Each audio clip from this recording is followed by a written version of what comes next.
Welcome to Buzz Around the Globe.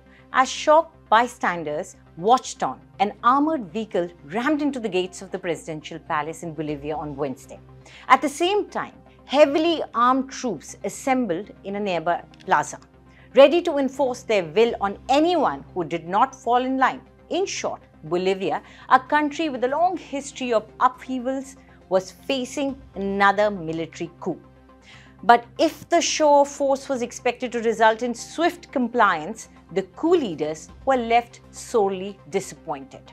In a scene that could have come straight from a movie, President Luis Alberto Acre confronted the coup's apparent leader, General Juan Jose Zuniga, in the hallway of the presidential palace moments after the latter stormed into the building using armoured vehicles. Taking the military chief head-on in a moment captured for posterity on Bolivian television, Acre said, "I'm your captain and I order you to withdraw your soldiers and I will not allow this insubordination." Outside, Bolivian civilians answered their president's call to arms in droves, confronting armed and trained men with little more than their sense of righteousness and a desperation to oppose tyranny. The young, the old, the sick, they all came forth in defense of democracy and country. And it worked. Within hours, General Zuniga had not only been arrested but also replaced, with the new military chief calling on soldiers deployed in the Bolivian capital to stand down. Thus, the coup ended anticlimactically and without a clear indication of why it failed, beyond the rather self-evident fact that General Zuniga failed to garner popular support for his actions. And yet, the situation remains tense. Reports indicate that the Bolivian people are stocking up on food essentials in preparation for what may come next. In a further twist, Zuniga, before his arrest, had even claimed that his actions were carried out based on orders given to him by the president himself. The ex-general claimed that Acre had told him to storm the presidential palace as he needed something to boost his popularity at a time when the country is going through a major economic and political crisis.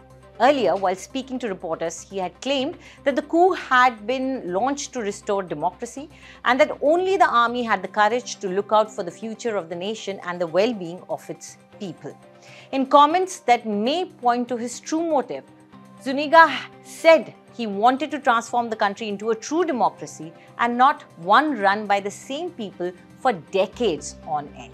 His comments are being seen as a reference to ex-President Morales, a controversial but still popular leader who led the nation for nearly 14 years up until an alleged coup in 2019, which forced him to step down and flee.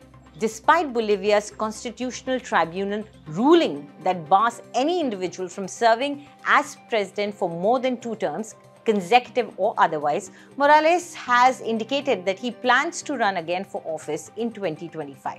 Zuniga apparently was not a fan and threatened to bar Morales from running as president, a proclamation that may have had a part to play in his dismissal before the failed coup. Back in 2019 as well, it was ultimately the loss of military and police support that led to the fall of the Morales government, though military leadership at that time had not resorted to ramming the gates of the presidential palace to express their disapproval. His opposition to Morales aside, Zuniga referenced the country's economic woes as a reason for his actions. Bolivia, once a rising economic star in the South American continent, has seen a major financial downturn in the recent years, with the country now facing a severe shortage of foreign currency reserves. This has had a knock-on effect on the rest of the economy, an impact made worse by the ongoing political crisis. The president, a one-time protege and economic minister to Morales, is now at odds with the ex-president after the latter announced his intent to run for president in 2025. It's all very complicated and confusing. The tensions between the two leaders have not only divided the powerful movement for Socialism Party, but also paralyzed the nation's functioning. As the president attempts to sideline his former mentor and his allies, the Morales faction has responded forcefully. Within parliament, Morales' allies have time and again prevented the Acre government from dealing with the economic crisis. Outside, the ex-president's supporters have gone so far as to use dynamite to block vital roadways, adding to the woes of the public already dealing with an ailing economy.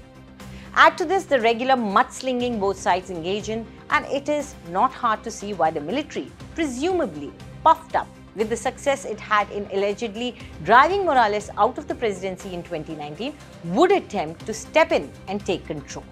Do tell us what you think about this video in the comment section, and for more news updates, subscribe to India Today.